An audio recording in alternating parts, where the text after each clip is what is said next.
It's a small talk for some. You got that one, didn't you? Yeah. So, no, we're talking about mastermind, mastering your mind, change the way you're thinking. You change the way you think and you change your life. And this is not as we've said many, many times, it's not a Dale Carnegie course where you just get the power of positive thinking. That's not it. The Bible is very clear about that when it tells you to renew your mind. The world says change it, we say renew it. Same thing, only with a different focal point to actually be the basis of the pivot or the place of where it switches out. We know that our thoughts are incredibly powerful. You know that already. This is not news to you. And there's often a war going on in your mind, what you should do, what you want to do, those things. For the Christian, Paul literally talks about that and what that means. For the non-Christian, and maybe you don't know who Jesus is in here today, and you're like, what's that mean? And that's okay. Just lean in. Just lean in. You'll understand it because in your mind, there's still that one part. If God's trying to get a hold of you, He's like, you know what? That's probably not the right thing to do. And you don't know why. You don't know why it's not the right thing to do. We're not talking about don't speed and don't do all the law thing. We're talking about there's just something inside of you that's going, that just feels different. That's the power of God trying to get a hold of your life. So He's working on you. Just know that, and it's an awesome place to be in. Not quite as awesome as it's going to be when He gets a hold of you, but the working part's pretty cool too. But when it comes, what comes into your mind literally comes out of your life. What you think about comes out of your life. Where you spend your thought time is how you live your life. That's just the way it goes. And I don't care if you're Christian or non-Christian, it's all the same. And it's almost impossible to live a positive life when you have so many negative thoughts. Anybody? Just you? No. Okay, thank you. Yeah, you cannot live a positive life and sit around and think negative thoughts all the time. It just doesn't work. It's just silly. And we learned last week, if you don't change the way you think, you can't change the way you live. You can't change what you do because your thoughts matter. Our key verse is, I don't know if I gave you this or not, 2 Corinthians 10, 3, 4, and 5. And I just want to revisit those, just kind of set the tone to get us started. For though we live in the world, we do not wage war as the world does. This is what Paul said, right? And we have different weapons, he says. We fight with what are not the weapons of the world. On the contrary, they have divine power to demolish strongholds. Stronghold is something you're kept prisoner by. It's a lie, and kept captive. We demolish those arguments and every pretension that sets itself up against the knowledge of God, and we take captive. Literally, it means to take at point of a sword, which we've shown you. That's God's truth in your life. His word is the sword, right? And we speak a truth based against a stronghold, and we take it captive. We set it prisoner instead of you being prisoner to the stronghold. And every thought to make it obedient to Christ. So if you hold something captive, you make it obedient. So you take a stronghold, you take it captive by what God says in your life, and all of a sudden it has no power anymore. And that's what we've become talking about. We've also explained it as this. When you look out at your life or you start to make a decision, your brain has already built in certain paths. The world calls them neural pathways. We thought at one time that our brain, after age 25 or so, became fixed. And what you had developed up until that point just kind of stuck with you. Sorry to say, you were all screwed up. Because even after age 25, every thought you had started to create a path in your life, and it became easier for you to follow it. Every single day, whatever thought you had, it created this path in your life. And we described it as grass being pushed down over a path. Even though there's a sidewalk perfectly easy for you to walk down, there is a path that you have pushed down with your thoughts. Awesome if it's all positive thoughts. Problem, because they're usually not. They're mostly negative times. The positive thoughts lie on the pavement. And positive thoughts lie where God has already laid them out. And you and I tend to make a path in our mind, and you got to get those grown back up. We know that if you quit walking on that path, you quit going down that path, it'll grow up, and so all of a sudden it just becomes a forest, and it becomes not attractive to you anymore. So we're working on that. That's what we want to do, and that's what taken captive is. And we become prisoners to God. She wants me to slow down. I'm going to try to do that. Hey, there's 10 pages of notes here. Fine with me. I get paid by the hour. No, literally, it's 4 cups of coffee, so buckle up. It's going to be a rough ride. Where's I at? I'm joking, I know where I'm at. I'm at church. We're going to look at today actually a new idea. It's called a cognitive bias. Anybody have a cognitive bias? Such liars. Okay, let me see if I can illustrate it this way. How many of you all grew up going to a Baptist church? Keep them up. Cognitive biased people. There you go. So you built in a cognitive bias. Well, how many went to a Methodist church? Okay. There's others. Yeah, you're not alone. You got your own little cult. Presbyterians? Well, this is shocking to you, I'm sure. Pentecostals? Bored to death? Yeah, I got you. I mean, you're bored to death now. Catholics? Catholic Church? Holy crap.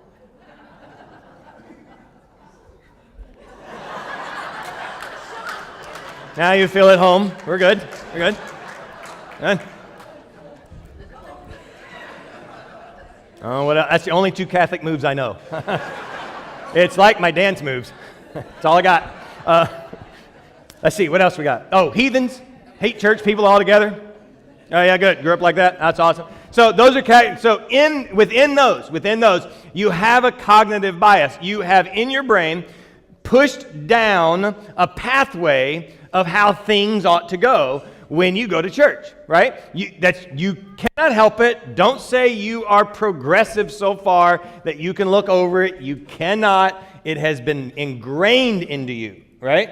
And if you grew up there, like if you were born, I was born in the nursery. I don't know about literal, but at least day 2, you know? It was built into me. There was a path that was pushed down that when I thought of church, I knew what the path was supposed to look like. I am not embarrassed to tell you, it was wrong. The pathway of what church looks like is wrong, and I don't care which denomination you grew up in, it's wrong. It may be right for that one time, but as the global look like, it's wrong. Wrong. It's wrong. Right? Okay, so I don't know if you can understand what I'm trying to tell you. It's wrong. Pathways that you build on your own are wrong. I don't care even if they think like or look like they're looking somewhere good. If you built the pathway, it's wrong.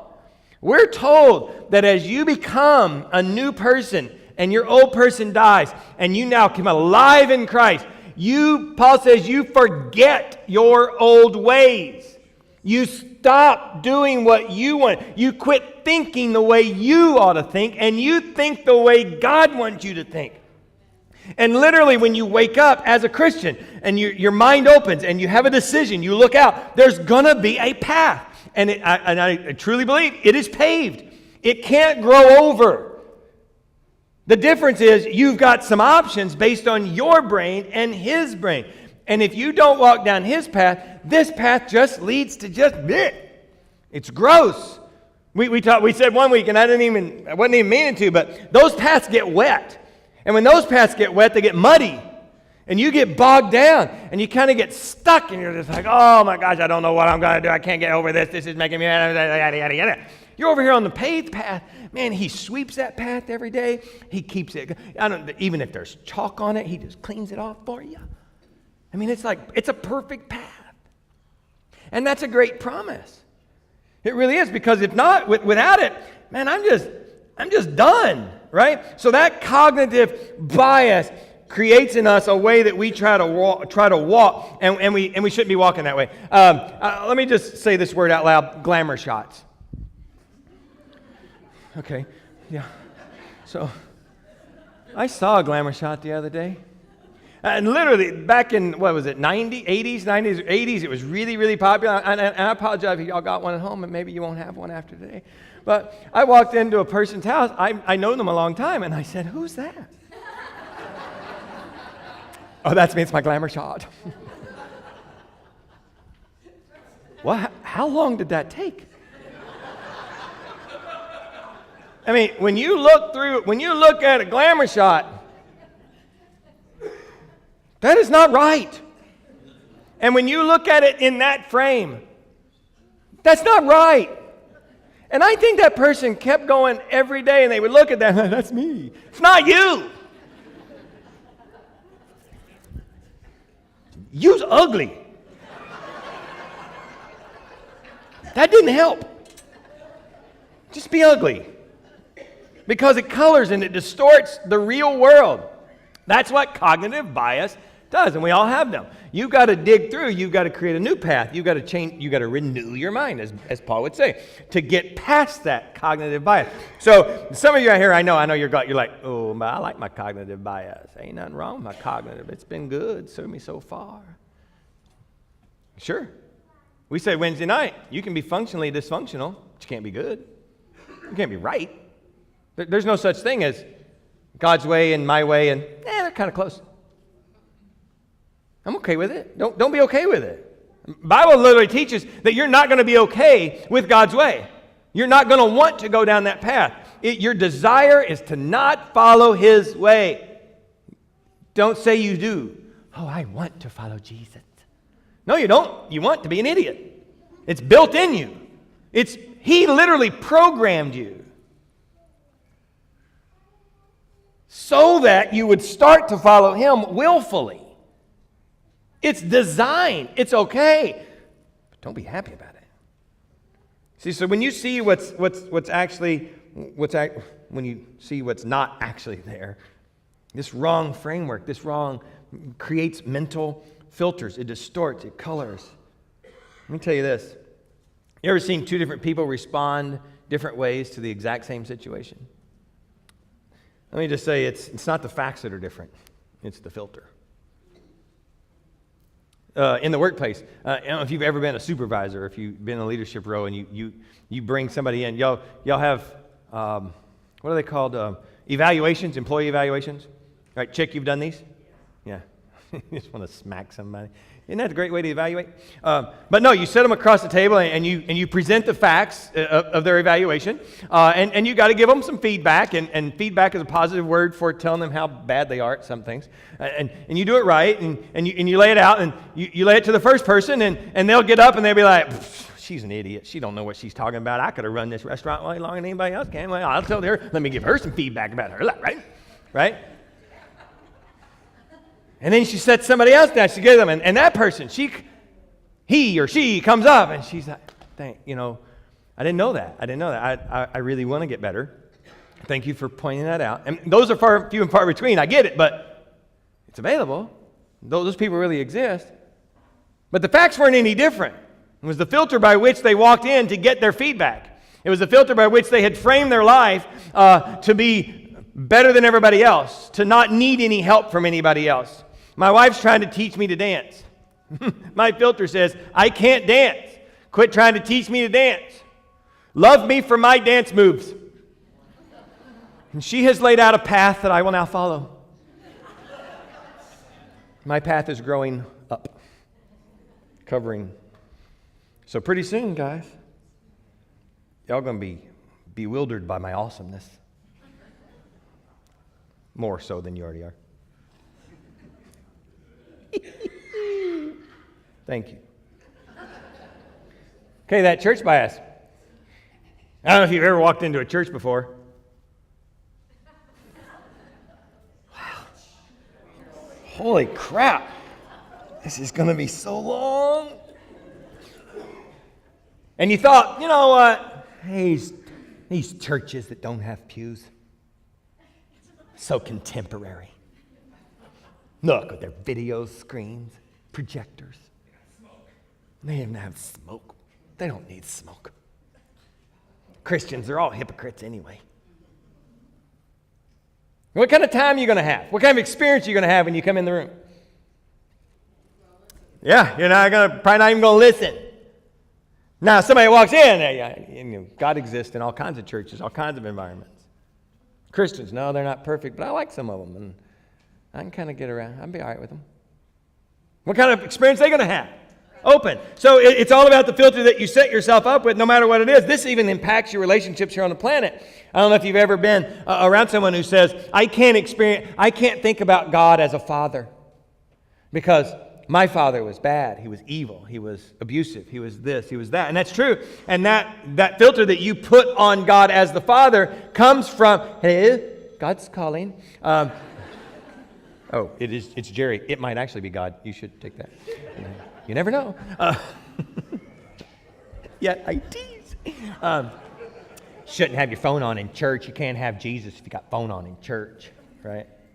Those filters, they come around. They exist. And that's what frames your life. So today, that's what we're going to talk about. Reframing that. Setting it up. But taking the frame and changing the way you look at life. If you don't do that, then you're not renewing your mind. You're leaving your mind like it is. And you're saying, I like the way I look at things. Well, God would say, that's fine. But you really ought to look at them the way I look at them. You should see it the way I see it. Reframing. Talk about a different frame, a different way of looking at a person, a different way of looking at a situation, a different way of looking at your life existence, of all your relationships. And it's just by changing its meaning, right? It's kind of like this story I read about this kid who he wanted to learn how to play baseball, and he told himself, he said, I am the best batter that's ever lived. So he went out in his backyard, and he took his ball bat and his ball, and he threw it up, and he swung, and he missed. He was like, that's okay, I'm still the greatest batter that ever exists. No problem. He threw it up, and he swung, missed. And he was like, that's okay, it's okay. I'm still the greatest batter that ever lived. He threw it up, he swung, and he missed. And he goes, holy crap, I'm also the greatest pitcher that ever lived. I have struck out the greatest batter on the planet. He just reframed the way he was looking at the situation, right? He didn't get down, didn't get all crazy and creeped out. He just went at it. So he reframed it, changing the way he was looking and changed its meaning. It's also called perceptual accentuation. You want to write that down? Perceptual accentuation. That's my new word for the week. It's on my toilet paper roll. Cognitive restructuring, another way to say that.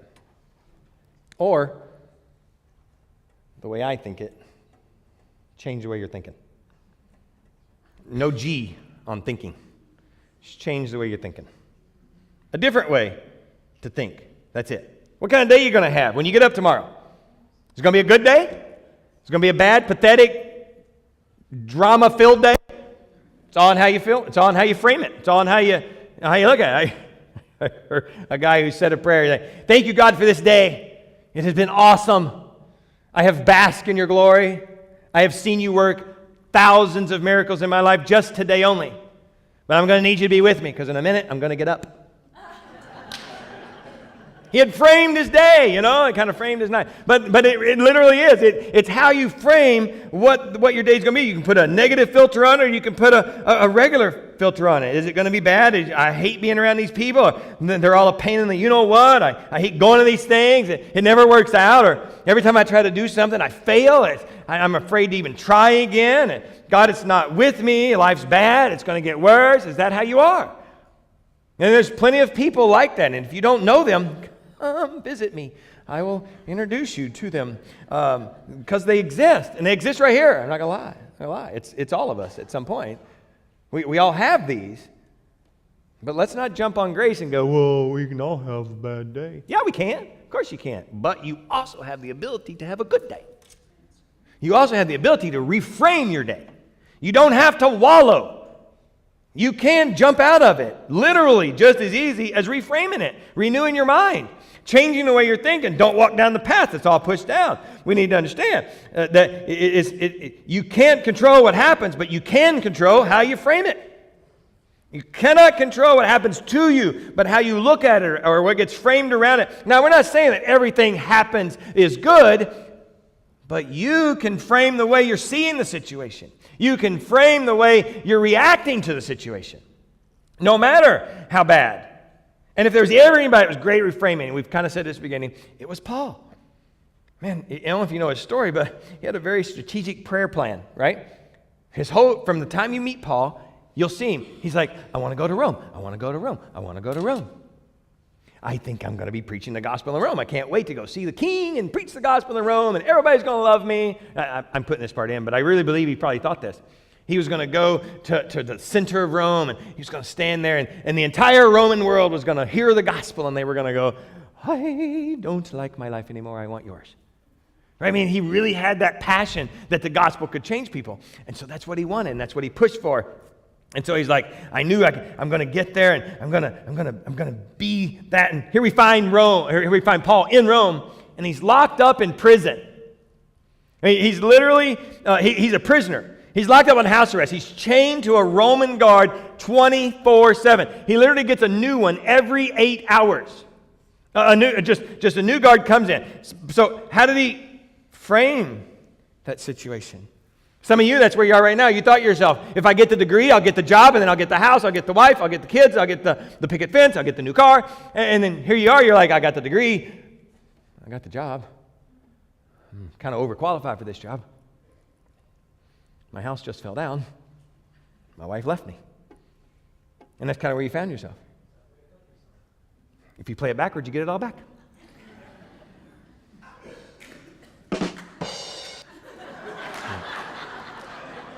And that's why we pay the sound booth the big bucks. You thought I'm going to marry my sweetheart? Yeah, it's going to be great. It's going to be amazing. 15 years later, she leaves you. She just couldn't make it. And you find yourself in a spot. How are you framing it?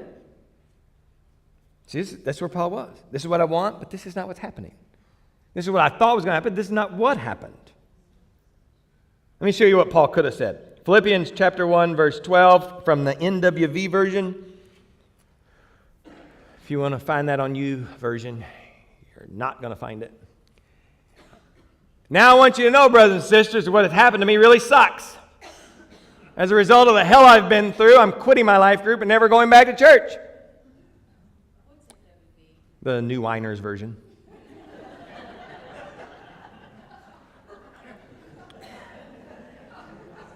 I'm not sure it was sanctioned. Pretty sure the Catholic Church didn't put their stamp on that one. Quit looking up YouVersion for the NWV. It's not there. No, I don't want them to see that yet. Get back over there. Because this is actually where we live more often than not. The New Winers version. Put it back up! That's where we usually live, though. I mean, come on. Don't be out there being all holy moly. Holy, whatever. Paul could have said that. I mean, how many of you? Life situation, there's where you go. Forget it. Skip it. Been to church. Grew up there. Didn't work. And this happens. Come on. What kind of God? Come on. You see my life? It sucks. I don't want this anymore. Walk away. Oh, you're a Christian? Don't even want you to be friends. Get out of here. Go away. Shoo. Want somebody else. I'm going to go hang out with the real people. I'm going to go hang out with the ones who are grounded in reality, you know. The ones who will suffer with me. The ones who will... Don't forget, church, it's your fault they feel that way. Because you whine too. And we don't reframe our mind. And we don't look at life from the perspective that God gives us. Because when we do that, others, when they find themselves in that problem, have something to look to. This whole mind thing, it's good for you, but it's 10 times better for everybody around you. Because they understand God more. And isn't that more important than you making sure all your ducks are in a row and everything feels comfortable and all your bills are paid and everybody's happy, healthy, wise, and whatever? Wouldn't you rather people see God? The answer is no, because that's where we live. So here's what Paul really said in Philippians 1, verse 12. He said, now I want you to know, brothers and sisters, that what has happened to me has actually served to advance the gospel. Keep going. We'll read them all. One more. Go ahead. As a result, it has become clear throughout the whole palace garden to everyone else that I am in chains for Christ. Literally, Paul looks around and goes, who's really the prisoner? I have the most influential guards in Rome being chained to me for 8 hours at a time. And I could sit here and whine, I want some better to eat, and this is too cold, and this is too hot, and whatever. Tell them this is bad. I want a better seat to sit on, and I don't like this, no, whatever. No, he said, bring me another one. Bring me another one. His sermon never changed. Bring me another one. You're not going to believe what God did. He brought me here to Rome. I thought I was going to live this other cool life, but I'm not living that other cool life. I'm getting to preach the gospel to you all by myself. Right? I'm literally believing there was like a consensus of all the guards to Caesar going, let him out. Just get rid of him. He's fine. There's nothing wrong with Paul. Get rid of him. Right? They're like, no, I'm not guarding him. No, sir. Give me the guy with the machete that just beheaded 10 people. Paul just reframed the way he looked at it. And I've always loved that about Paul. And I've always said, man, you should be able to do that. But not without changing the way you think. Not just about every single situation, but about every situation. You have to be able to see God for who He is in every single thing He puts you in. Both the good, the bad, whatever you think is next. And then there's another, and because of my change, all these people be confident in the Lord. Is that it? Yeah. Have become confident in the Lord and dare all the more to proclaim the gospel without fear. He became an influence to those who aren't locked up to a prison guard. Because isn't it easier to look at someone who's got it way worse than you, who is living this life full of joy, and then look at your life and go, what do I got to worry about? See, we're not supposed to compare lives, but in this instant, Paul is saying, because I reframe the way I'm looking at this thing, people are more confident about how they're sharing Christ. It's okay if you compare your life. As long as it's advancing the gospel, as long as God's getting the glory, as long as you're doing more for Him and not just all about you, it's okay to compare your life. Reframe it. Restructure it. You see, everybody could have seen that and said, man, this is really bad. And Paul would say, hey, build another frame. Look at it a little different. So I'm going to give you 3 principles that you can do. I gave you 2 things that we started doing in my life a couple of weeks ago. They've been working. I hope you've been doing some of those. If not, you can always start. Don't worry about it. Go back and listen last week. They're printed up for you. You can actually get answered or get the printout of the things that I chant. I don't chant it because that sounds weird. But I do repeat the same thing every day to get myself started. And I do my breathing exercises and my prayer, and I pray for people out. So that's really cool. So you should try it. But the first thing is this. One of the first tools. When I think it's going to be a really bad day, or when it's really, really bad, I don't like what's going on, I want to thank God for what didn't happen. So I want to illustrate this way. There was this young girl, she was 19 years old. She was away at college, and she called her parents. She said, I really, really, really got to talk to y'all. And so she drove home from the university and sat her down in the living room, and she says, hey, so I want you to know, about a month and a half ago, I went out and we were at this party and I met this guy, and then I followed him back to his house and we did some things, and I got pregnant, and I just found out that it's with twins. And as soon as he gets out of rehab, we're going to move in together. But he's probably going to have a hard time getting a job. So I've told him he could live off of what you give me to go to school. But I think we're going to be able to make it. It'll be okay, Grandma, Grandpa. And their mouths are wide open, and she said, no, I also want you to know that nothing I said was true. I got a D in English. But I wanted you to know how bad it could be.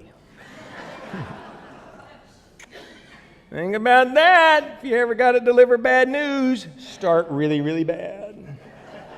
But no. So when things happen in your life, do thank God for what didn't happen. Right? You're at work, you didn't meet your deadline, you didn't get the sales call, you didn't get whatever. Be thankful you still got a job to try again next time. See, you can beat yourself up over what you did or how you failed, or you can look ahead and you can say, well, this is where I still am. This is what God has done in my life. This is where He has placed me. This is what's going on. You can look at it and thank God for what didn't happen. And you can actually live there. You can actually live in an area where, yeah, this is going on, but this didn't go on.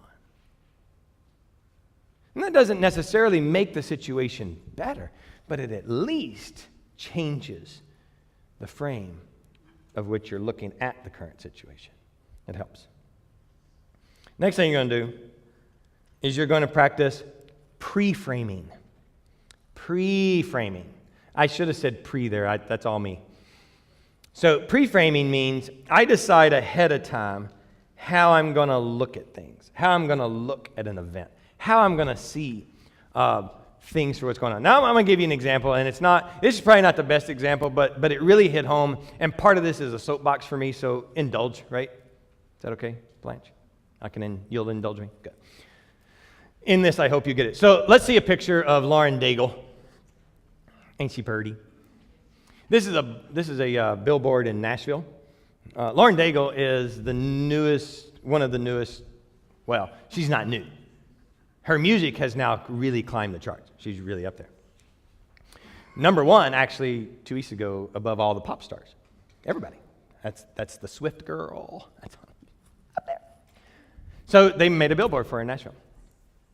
Now, I'm going to tell you everything that's going on in this picture yet. I want you to have already developed your own frame, right? I want you to look at the picture, and I want you to think about what you think about. So she is influencing tons of people with her music.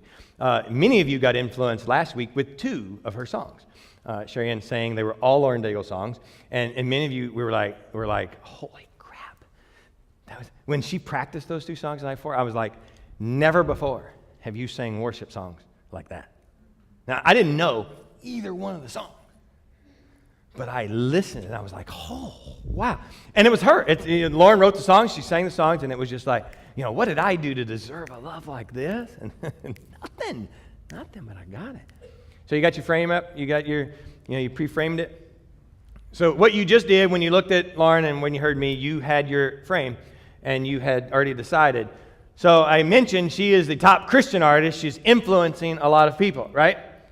Did anybody, in this room at least, look at her and go, she really ought to dress better? Too much shoulder. And there's a frame. All the single guys. So good. Y'all have a pretty good frame. Quite honest. Or you're lying, and that's okay. Second biggest comment in Nashville about Lauren Daigle is that shoulder shouldn't have been showing. Because she's a Christian artist, and they had pre-framed their description of Christian artist as somebody who wears a turtleneck. I guess. And then in my brain, you see a turtleneck. If she's wearing a turtleneck, I'm like, am I going to give you a hickey? If you're wearing a turtleneck. See, it's all about your frame. So, pre-frame yourself that when you hear something, you don't. So y'all are really good about that part, so I was hoping that was the case. I didn't want y'all sitting out there going, darn Lauren Daigle, she better not ever sing that song in our church again. But what are you pre-framing everything at? What are the other stuff? You see, I gave you a good one, so I can give you a bad one. So you're getting ready to get a ballot. We call them ballots. A ballot's going to have a lot of people on it that you're going to vote for, right? Some of you have already pre-framed how you're going to vote. I am not talking about you. Well, maybe I am. I don't know. You've pre-framed what you're going to vote for, who you're going to vote for. Now, you have no clue who they are. You're not really going to ask. You're just going to vote, right? You know what I'm talking about. Some of you are not going to vote unless they're independent because you hate every Democrat and Republican, right? Some of you are only going to vote Democrat because Republicans are just sissies, right? Becoming too liberal. Some of you are only going to vote Republican because Democrats are just plain out morons, right? Whatever. So you've pre-framed how you're going to go to the booth. So you might as well not even pray that day. Just leave God at home. He's got other things to do anyway. Well, come on, it's voting. I got to do that. I'm voting. That's stupid, right? I'll be able to decide myself how to vote. You should be. And that's probably what's happened so far. And that's why we got what we got. Because y'all doing all the voting on your own without praying. sorry. Let's talk about food. You've already pre-framed what you're going to order when you go somewhere. Is that easier? Is that easier to think about? Oh, good. I didn't want you to get uncomfortable here at church. See, I can lie too. Pick a new frame. Just pick a new frame. Pre-frame it before you go into the situation. Tell yourself, I want God's view. I want to see through His square. Admit that your square's broken. Even if you've been looking through your square for 60 years, admit your square is broken and go to His. Pre-frame His ideas. Quit pre-framing your ideas. And the last thing we're going to do is we're going to look for God's goodness. We're literally going to look for it. Think about this example. There's two different types of birds. Well, actually, there's a whole bunch of different types of birds. But for my illustration, there's only two. There's a vulture. Y'all know what they look like, right? And there's a hummingbird. What does a vulture always find? Death, roadkill, rot, decay, carcass. Why? Because that's what they're looking for. They're literally looking for the dead stuff. What does a hummingbird find? You ever seen a hummingbird flittering over roadkill? Did you know that a hummingbird will die before it eats something that it's not looking for? It'll just die. If it can't find, now I'm not saying y'all are killing all the hummingbirds without your little things. There's a lot out there God provided. But the hummingbird only looks for the sweetness, the nectar stuff, the honey, sugar water that y'all make so you can drink coffee and watch out the window, right? That's what they look for. They're attracted to it, and they go to it, and they would die before they'd eat anything else. So what are you looking for? Yeah, that sounds all change your thinking or change your minds, though. But literally, God says, I'm in everything. Even bad? Well, I looked up the definition of everything, and do you know what the Greek word means? Everything. So I'm like, you mean everything? You're telling me that what happened to everything? There's a vein of God's goodness in everything. Why? What gives us that idea? Well, it's this. All this that you're doing today, everything you're going to do next week, everything you did last week, all of your planetary relationships, they mean nothing in the grand scheme, in this picture that God has. None of this is really, this is all pretty much noise. So we know that there's a God vein running through it because He's got a purpose. While we're here, He literally tells you, you don't live here. You don't belong here. Why are you trying to hold on to here? Why are you trying to, what's going on with you? Why are you so tied to that place? Why you get all honked up because there's an R or a D in the office? Why do you get all honked up because somebody's doing something bad across the planet? Why you get all honked up over that, but you can't get on board with our God? Why can't you see the vein of goodness that's inside of you? Why can't you see the vein, the one vein? I don't care if it's only that big and everything else is this big, it's still there. Sometimes you got to go like this to find that vein. But it's there. I'm just going to choose. I'm just going to renew my mind. I'm just going to decide that I'm not going to sit around and look like I just swallowed a dead rat. Oh, good. Y'all are already there. We're okay.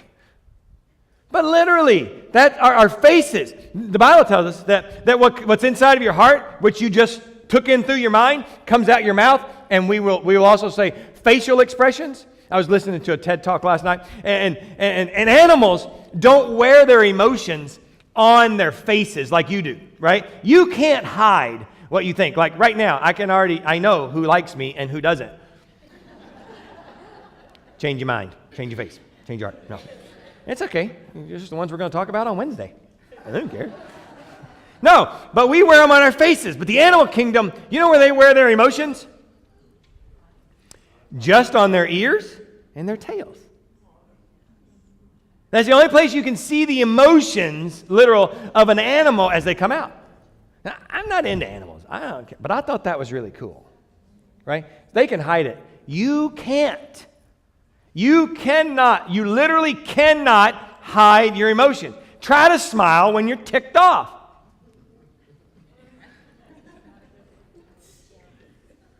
Right? It comes out. You're designed that way. Now, if you start thinking about others more than you think about yourself, you'll change how you're thinking. You'll change how your heart is feeling. And automatically your face will change to what He has placed in there. So go on and grit your teeth and try to say, I'm following Jesus right now. Try that. No one's going to believe you. Right? My life is so happy. I cannot wait to get home. You'll have to fight. I mean, it's this conduct. Or just let it ride. Just let it flow. Be your negative self. Be your angry self. Go ahead. But don't deny. Don't deny. You need to renew your mind. You need to reframe the way you're looking at this thing. You need to see life differently, because it's not the facts that are different. It's the filter by which you're looking at it. God has an amazing place for you, an amazing joy to give you, if you just start renewing your mind and get a hold of the frame by which you're looking at life in all of your situations. Stand with me and we'll go. And we're going to ask this question again today. So I think it's pretty important. None of this works without Jesus being Lord over your life. None of this works. So we're going to ask Him. I believe you should be bold. If you don't have Jesus in your heart, and you feel today that it's the day, that you've missed out on it long enough, I just want you to put your hand in the air and say, I think I'll take Him today. I think I'll take Him. That's cool. That's cool. Cool. Good. Now, how many of you would say, and this is just not to get hands, but how many of you would say, I got some reframing to do? Okay, you can just go halfway. Just go halfway. Yeah, that's right. That's good. I can't really see everybody that way, so that's good. That's good. So that's going to be my prayer. I'm going to pray for you, and then we're going to sing a celebration song, and we're going to go.